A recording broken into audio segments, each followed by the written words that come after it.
hello, my name is Ken Robertson, and it's an honor and privilege to be here today with all of you. I wanted to spend a little bit of time talking about my life experience and how I came to be an autism advocate. I wanted to start first by mentioning my name, but to give you a further background, my spirit name is Squalux, meaning bear cubs. The name suited as such since I am an identical twin and our clan is the Cinnamon Bear. I grew up on my unceded Nisconnet Indian Reserve. Unceded is a term used to describe land that has not been relinquished to government by treaty or otherwise.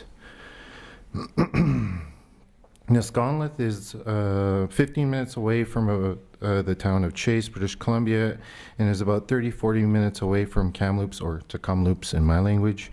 I received most of my formal insight into our traditional way of life from my grandmother. She was born on Nisconnet Indian Reserve. My grandmother is Sarah Denault, who is a Shawamic elder. She grew up during the Great Depression living on reserve most of her life. She went on and had a family of 13. She explained to me that children were not only another mouth to feed, but two more hands that just work just as good. She is in her mid-90s and full of life with many great grandchildren. I am a father of four. I call them four no more. Two autistic and one of them also globally developmentally delayed. Like many First Nations person, I moved off reserve and resided in Vancouver when I was 6 years old, which did have better education, economic, housing, and recreational opportunities. These were not available on Nisconnet Reserve at the time. My family and I moved off reserve to attain better health services under health insurances. Status First Nations are covered under a program called the Non-Insured Health Benefits Program for Health Medical Needs. This program allows us to have access care on reserve. However, this program becomes a barrier when needs to access care. The approval process has become a chicken and egg philosophy. Currently, with all of us, you need the diagnosis to receive the therapy, and you cannot get the therapy without the diagnosis. With First Nations, you cannot get approval for travel claim to see the doctor to get the diagnosis. The challenges for First Nations children on reserve is limited access services similar to all rural Canadians, but with an additional systematic barriers that First Nations people face day in and day out that force us to leave our homes. Toronto is now the place I call home for now because of the different levels of amenities in the urban epicenter provides in terms of autism supports. For example, the advocacy agencies, research and development, ABA, IBI, speech and language, OT, feeding clinics, children's hospitals was not something ready available on reserve, which while navigating the system, I realized the challenges of not having a roadmap to navigate for disability tax credits of First Nations and provinces and territories to make sure every child receives the services they need.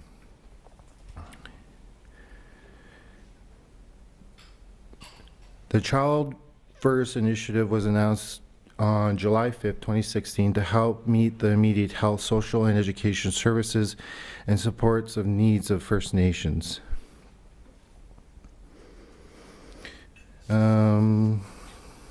So, some of the things that we do as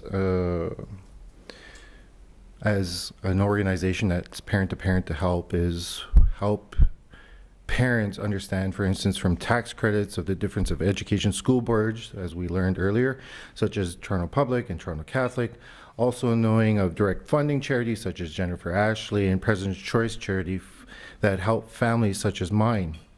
Our first change occurred when our family was told by the City of Toronto staffer about Autism Ontario. They helped my family get organized, and I will always be eternally grateful. This led me to challenge on how to help more people in the same way Autism Ontario helps us. When circumstances changed and I had a second diagnosis of autism in my family with my youngest daughter, my goal was to run as an autism awareness campaign, and to my surprise, I placed second on running for the school board as a trustee. With the success of that, it pushed me to continue the work towards my goal of advocacy. I decided to create my first Four Directions to focus on the need of the urban First Nations community, and that later, speaking with various members of Parliament, including Gary Anandasangaree and my MP Julie Dzerowicz, I decided to do something more. Once I created the group, I decided that I needed action from the Government of Canada. With the support of my family, I decided to launch the petition on the House of Commons website, and we painstakingly reached out to as many people as possible to reach the minimum 500 signatures we needed for the response. Highlights of the petition listed our goals to acquire a report of urban Aboriginal children with autism and details on the wait list of care for offers of children, and the request Trudeau government to work with provinces and territories and stakeholders to develop a pan-Canadian strategy for autism spectrum disorder, including awareness and education campaigns, child and adolescent and adult innovation funding arrangement for financing therapy, surveillance, respite care, community initiatives, and research. With hard work and social media campaign, we obtained 690 signatures. And on May 16, 2017, Mr. Joel Lightbound responded on behalf of the Minister of Health.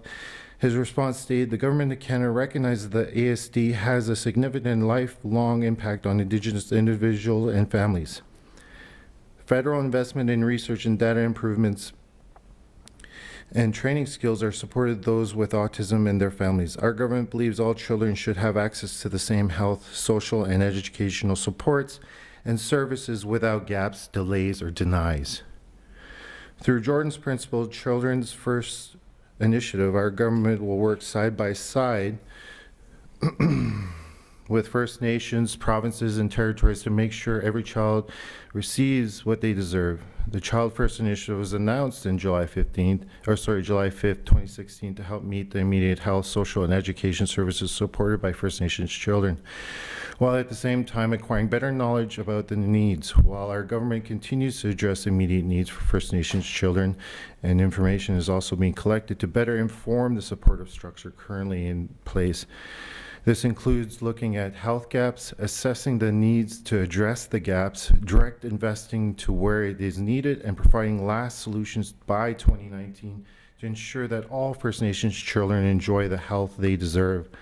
Finally, the Public Agency of Canada is working with provinces and territories to establish a National Autism Spectrum Surveillance System, NAS.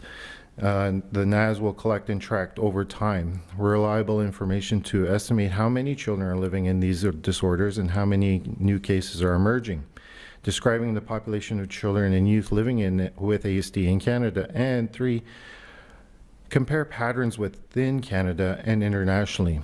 Where available and agree upon with the provincial and territorial partners, data on ethnicity for ASD will be collected. Using data from NAS, the first public report of ASD prevalence in Canada is planned to be released in summer of 2018. The initial report will not include ethnicity of information on Indigenous children affected by ASD. However, plans moving forward are to include information on ethnicity for ASD cases in the NAS system. I would recommend that we all advocate that the report comes out in a timely manner. With the government response in hand, many of us have looked at the Government of Canada's proposed 2018, the budget mentioning spending $4 million each year over the next 5 years in creation of a Autism Intellectual Developmental Disability National Resource Exchange Network to develop online resources and inventory services, employment opportunities, local programming for families across the country based on their specific needs. The network would be led by Pacific Autism Family Network and the Miriam Foundation, with an additional 9.1 to public health agencies to support base projects that will support innovation program models. It'll help reduce stigma. It'll support the integration of health and social education programs to better serve the complex needs of families. But more is needed to be done. I wanted to this time to open the floor to questions that you might have that I might not be able to answer, but I will try my hardest.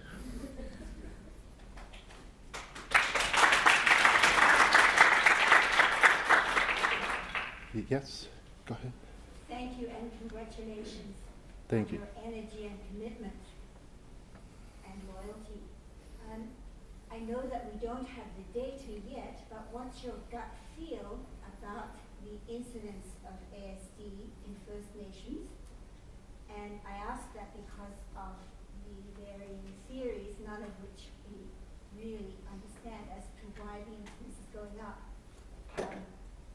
And one of my questions has been excessive screens and screens for mothers of nursing babies versus environmental toxins. Those would have a different frequency in First Nations, at least on reserve. Could you comment on that kind of thing? Incidents.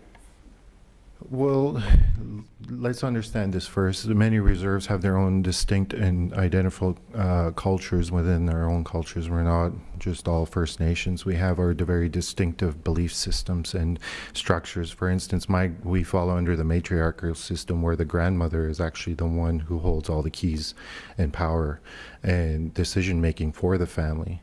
In regards to I would like to see and comment on this part is the early intervention, but what we have difficulties is, and the examples I'll use after, is that we have some where First Nations children denied travel, so essentially they're denied assessments by doctors. And those are just some of them I know about. I don't know how many exactly, but I know it does happen. The other thing I can tell you is that there has to be a long-term plan in regards to a full cycle of a life. So from 2 years old diagnosis all the way to full potential of even a senior, believe it or not. That's the first time I heard those words is, senior autistic ASD here today. And those are very prevalent to us because we all get old. So anyways, I don't want to take too much time on that, but I hope I can comment on that a little more later. I'll take a few more questions. Yes, my understanding that there is a difference in prevalence rates between marginalised populations and for ASD, and to what extent do we understand the modifiable cultural barriers that preclude and create that difference? Well, well, the whole reason why is we need to find out, first of all, how many there are ASD, so then we can start really evidence-based and start from there. For First Nations, the government in Canada could take that up immediately if they wanted to, because we are wards of the state. So in hindsight, I hope you understand, we are children to the government, right? So they are responsible for us because under the Indian Act, which is their law, we live under that colonial system, right? So we have to abide by that, but they hold all the keys too. Like I was just talking about my grandmother. The federal government holds all the keys. If they want to do something, all they have to do is strike a pen. I'm just wondering what perceptions of families are in accessing care and getting a diagnosis. It's detrimental. The type of conditions, and I'll reiterate it to people, is that conditions on reserves are third world conditions compared to the rest of Canada, which is a first world condition. And the barriers that we face is that we are denied or delayed travel, and those fly-in only communities where cost is astronomical for travel, for instance, becomes the issue. When that isn't the issue is that child that needs health care. But getting the response from the government is they're proactively at least engaging with families in regards to ASD. So they've done about over 20,000 intakes and cases in regards to it. But like I said before, more is need to be done in the national level. I was wondering at the provider level, what are the barriers to accessing and getting the right The barriers is travel. at the provider level? Yeah. What are the attitudes of the provider? Well, we can't get to the provider, right? How are we going to get there? And that's why my story is that I had to leave my reserve because I knew beforehand that my children would not ascertain those proper practitioners to get a diagnosis so that we can get to that point of waiting again, you know. But anyways, go ahead. I have two questions. Yeah. One is, you may not know the answer, but earlier in the day we were talking about different cultural practices, and I'm a pediatrician. I did work up in Thunder Bay, and I was young, and I didn't really understand why people weren't looking in the eye, and I found it really disconcerting because my culture is if you respect someone, you look them in the eye. And I'm wondering if you feel that may be something that may need to be considered in the diagnostic process. As I'm not sure there was an Asian woman who was saying that the same thing, they don't point, that's considered rude. So that was one question. The other one was just about the role of telemedicine and whether you think that could be a help in this context. So telemedicine, if you could elaborate a little bit. Yeah, so there are a lot more technology now. It's actually fairly accessible for doctors like myself to get a laptop going and have a connection with the community and do things by telemedicine in a way that wasn't really accessible even 5 years ago.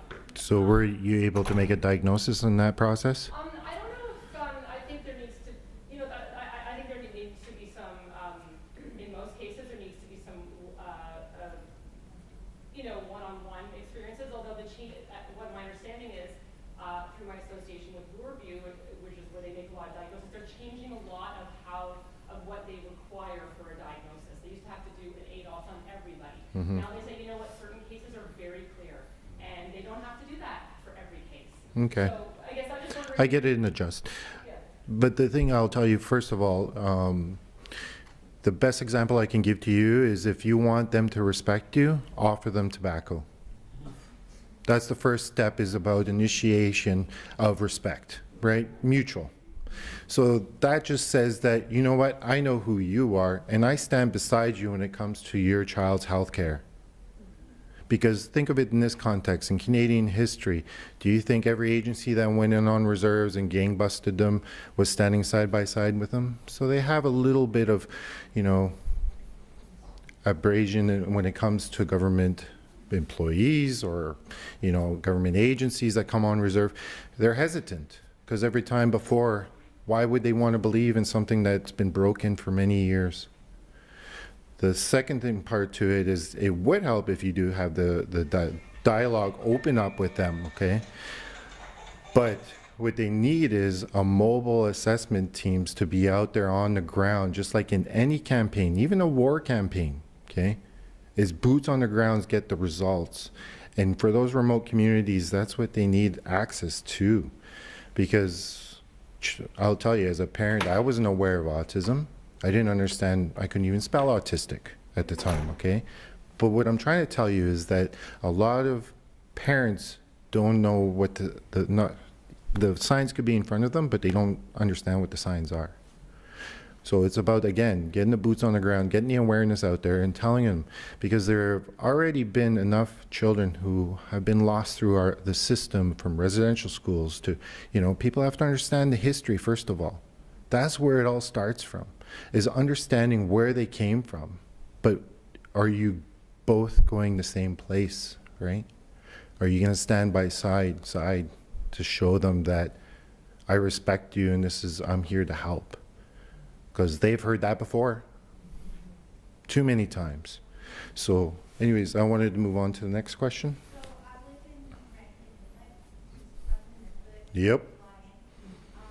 I work in a medical center there, but the physicians that came in for like a week at a time, and they left, and then there was some midwives and some nurses at the health center.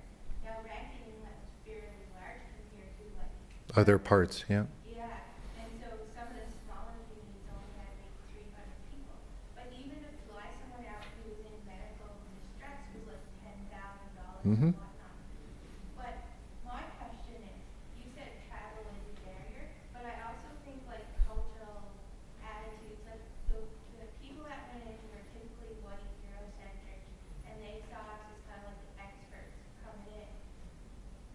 We come in with our own cultural biases, right? But also, our assessment tools are based on the medical model, which has been colonialized over generations. So how do we change our assessment tools to meet each Indigenous group so we can actually identify autism? Or is the Indigenous group open to the way to be assessed through our cultural lens? Well, no matter what, we are all in this together, first of all, okay? And the biggest part of it is those cultural barriers is our differences, but that the thing is that the policy in place, you remember, and I go back to it, is followed under the Indian Act, okay?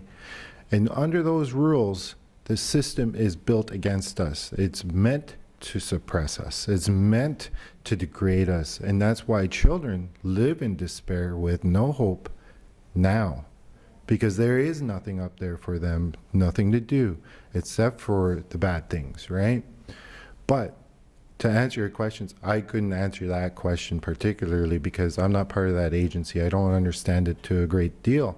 But what I can tell you from an Aboriginal perspective, and I can't speak for the Inuit either, is that we have a way that if we start to respect each other as humans, because that's the thing, is they are not treated as humans. They are treated as inhuman.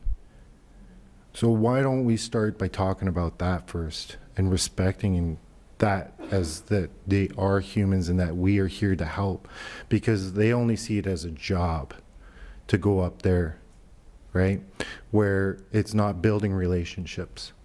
I don't know, I stayed up there for a significant period of time, and then people started to trust me, and I got invited to like the community events. How long did that take? Well, I had friends up there, so they like introduced me to other people. So over a few months, I got to meet more and more people. But It took time, though, is what I'm trying to say, right? And you established yourself there, not just by 1 week. exactly.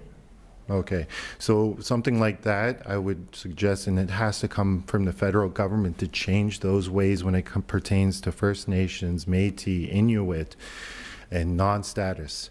That's the way that you have to be objective. And the way to do that is, believe it or not, is by challenging those provincial governments, those federal governments, and the way to do it is by asking those hard questions, just like that, to make sure and ensure that it's getting through their head that this shouldn't stand anymore. I'm very active when it comes to my member of parliament and my MPPs, because the way that they look at it is, yes, you are a vote.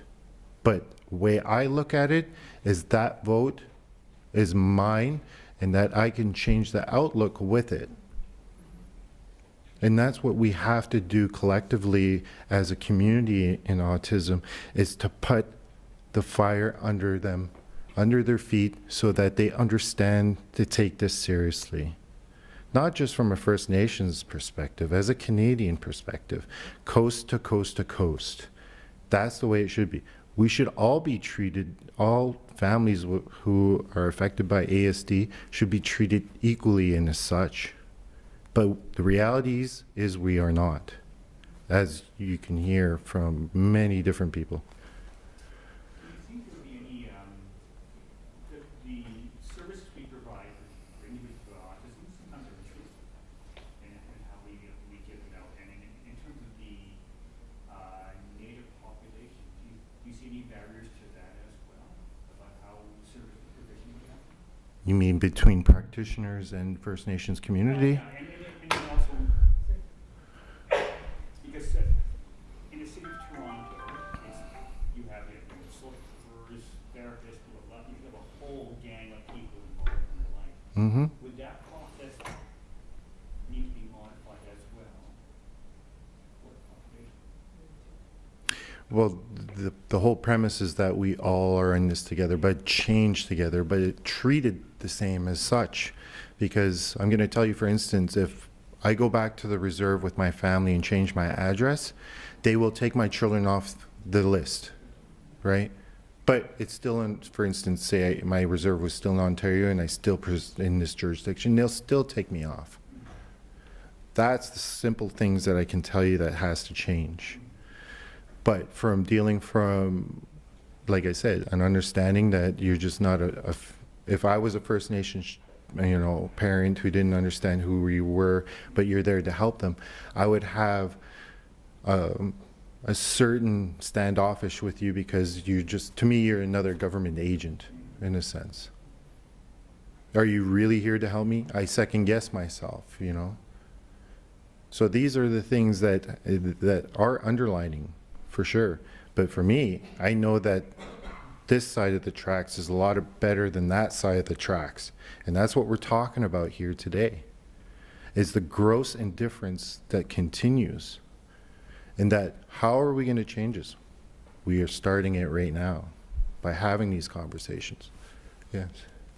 I'm an action person, and I remember speaking to an advocate who was on St. Clair Avenue over the summer, and I think it's so easy for the settler group to feel totally overwhelmed. How can we help this process that's been going on since the 1600s? She answered that there were two very important steps. One, to give back to the First Nations all the Crown land, and secondly, to get rid of the elected chief system, because the First Nations, she felt, didn't have a structure to vote appropriately, so that the elected chief was very political and potentially not really thinking collectively. If you were, I think that happens everywhere, but yeah. Good point. Let's say you were the Minister of Indian Affairs and you were talking with Justin Trudeau. Oh, jeez. Go ahead. You would admire his outfit.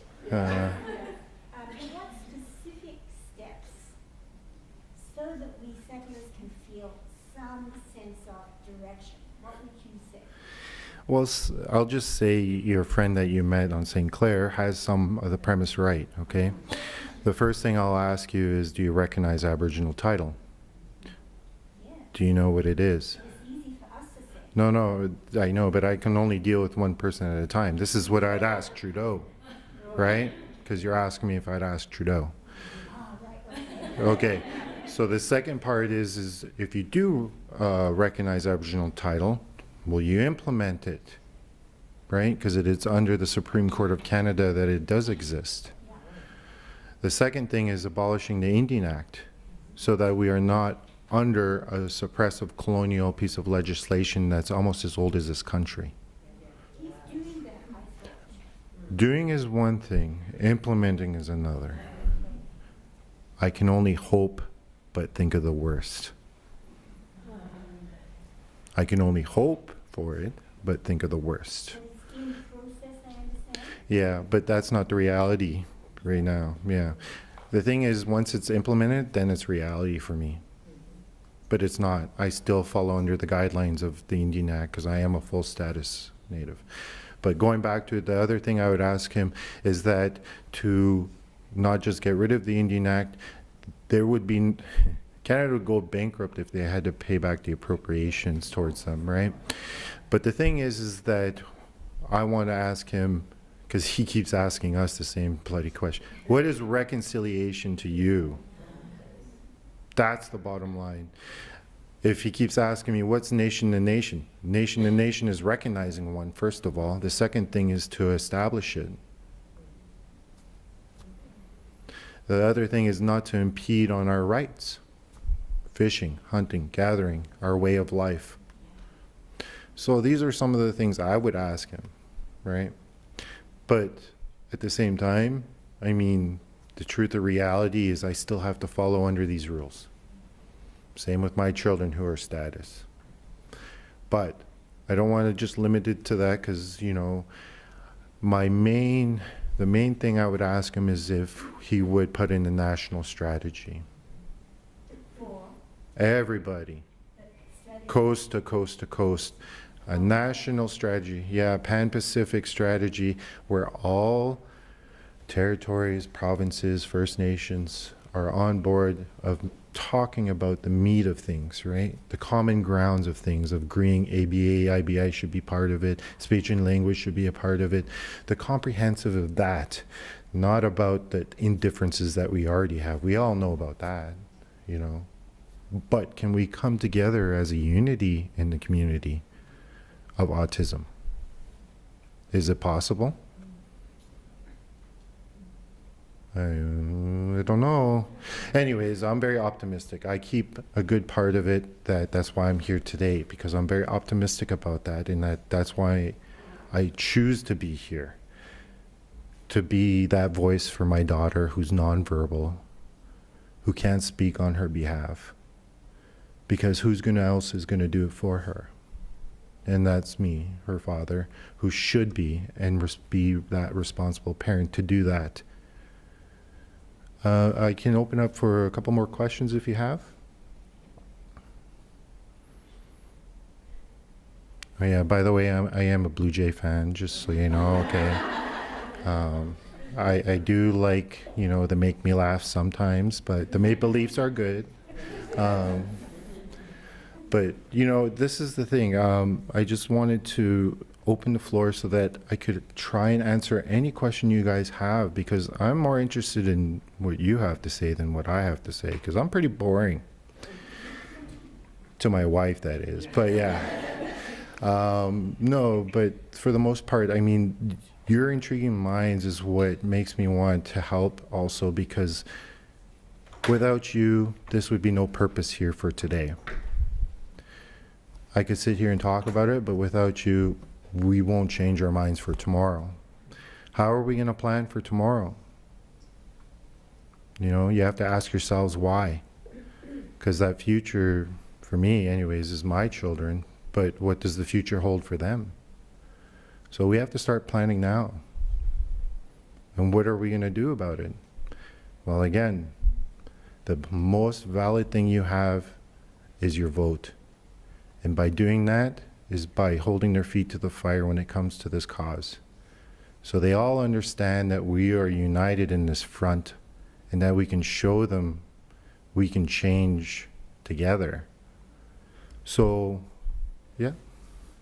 I was just thinking about the needs of the Aboriginal communities, Indigenous communities all over Canada, and there's so many needs. Like almost it feels overwhelming at times to think about where to begin.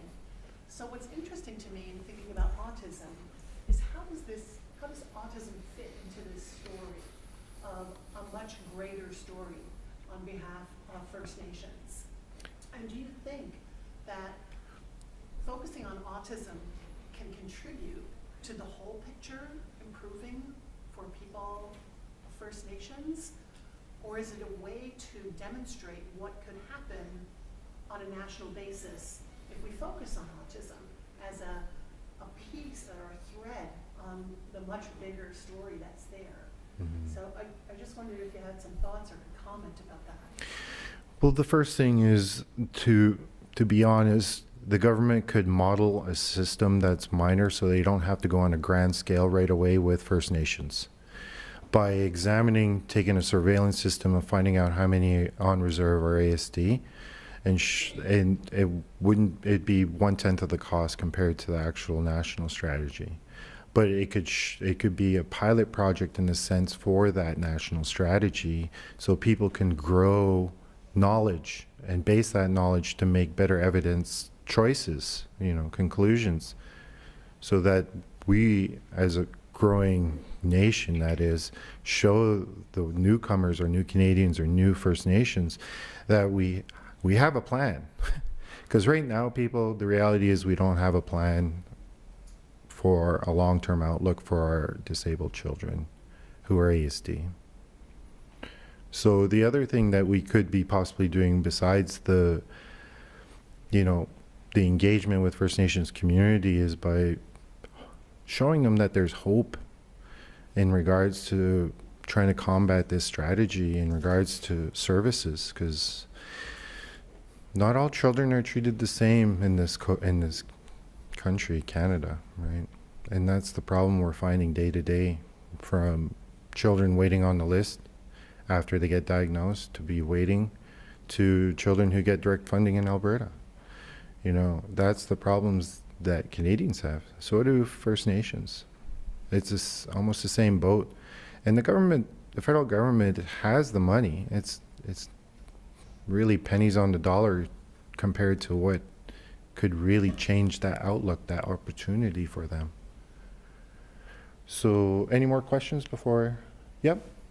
I'm just wondering how you have any other, if you have any other ideas other than voting of how to support you.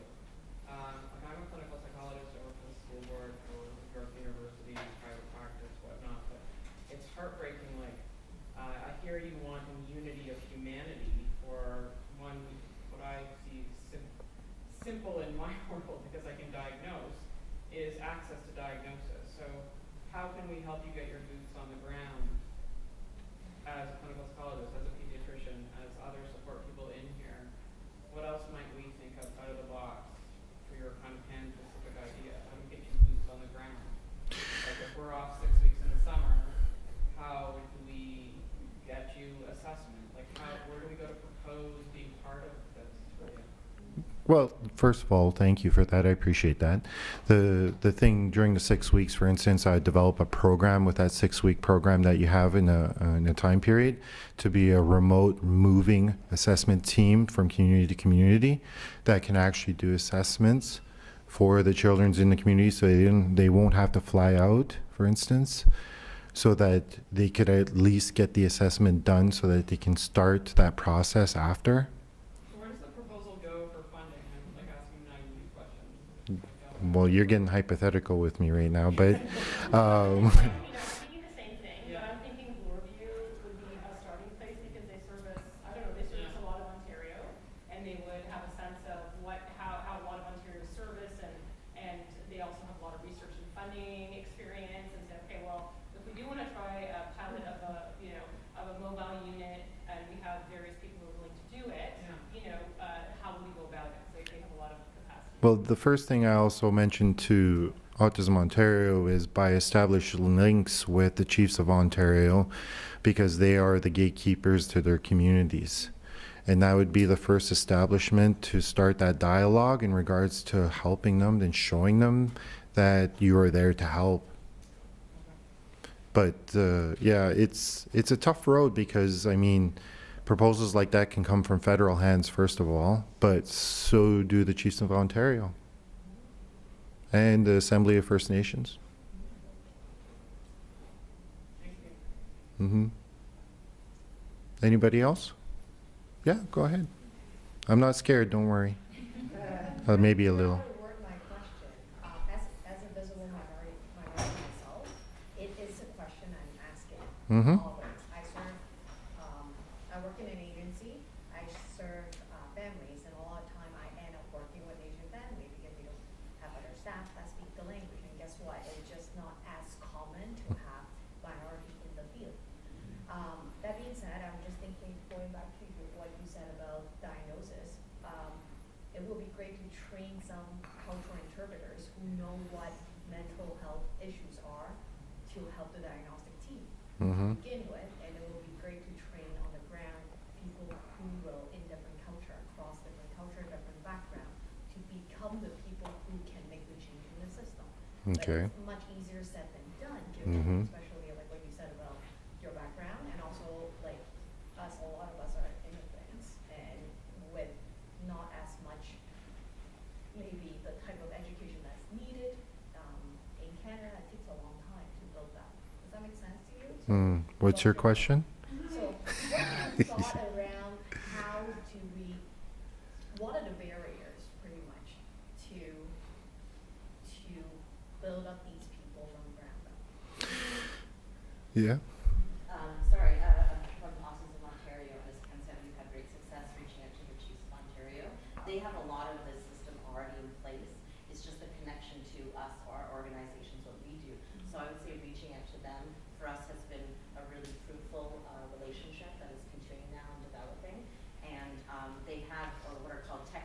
Mhm. in various parts of the province, and that's what they do. They go into communities and they bring in resources that that community wants. So one, listening to the community itself and asking them for what they want, and then Wants and us needs, giving yeah. it to them, rather than trying to implement something that we think will work on a system that actually already exists. Yeah, well, it's more of a collaboration, right? And that's where going back to the mutual respect. And I was going to answer, sorry, about your telephoning. Telephoning is great for communities that actually have phones and internet access. So just remember that too, is that the geographic location is one of the most imperative barriers, because remember, they were forced to be there. They didn't want to go there. They were forced to go there. But going back to regards to First Nations of Ontario, the chiefs, they are the asset of that community, and they are the ones who have access to the elders who know the language, for instance, and can translate, right? So those are some of the keys that we use to establish it, because believe it or not, there's a lot of First Nations that actually only still use their language, you know, even though it's dying, but there's still, you know, people there who use it. Any other questions? Ooh, tough crowd. All right.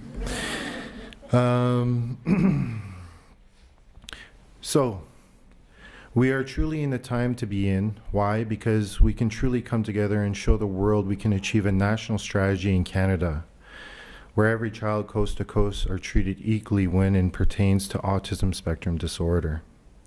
The truth of the matter is we are not all treated as equals. Why? Because it depends on which province, territory, or First Nation reserves you are from. They all have their own programs for ASD. I hope that one day we will have a national strategy by working together for a common interest. This is why we all need to start planning for our children's future. Now is the time to let us all show each other that we all can achieve by working on a long-term plan for children who become adults to even seniors. So we all have a full plan for a full life cycle. We need to start to find out how many are out there who are ASD, so we can fully start understanding the total numbers of who are ASD, which builds more evidence to base factual conclusions. Like how many in ethnicity, to geographic locations. With hope, if we all pull in together, we can show the government how community-based programs provide a valuable service.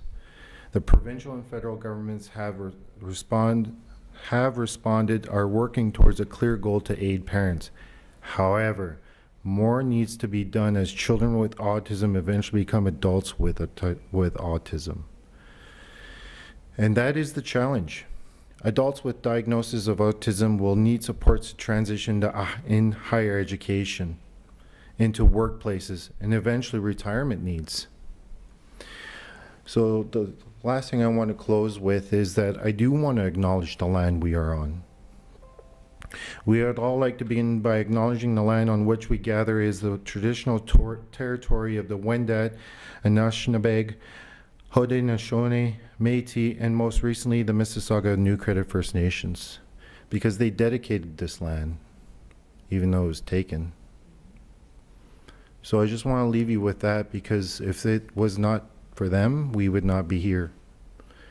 And I just want you to recognize that. And I want to ask you one last thing, is that one way or form, ASD affects us one way or another in this room. We either know someone with it, or that we are a parent, or auntie, or uncle, or grandmother, or grandfather. And I challenge you to be that voice for them, indirectly or directly. Because no matter what, that parent might not be strong enough, like I wasn't for once. Didn't understand anything, but now I do.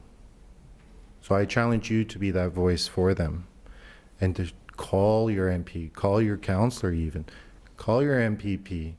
It could be a hot button topic for, a little election coming around the corner.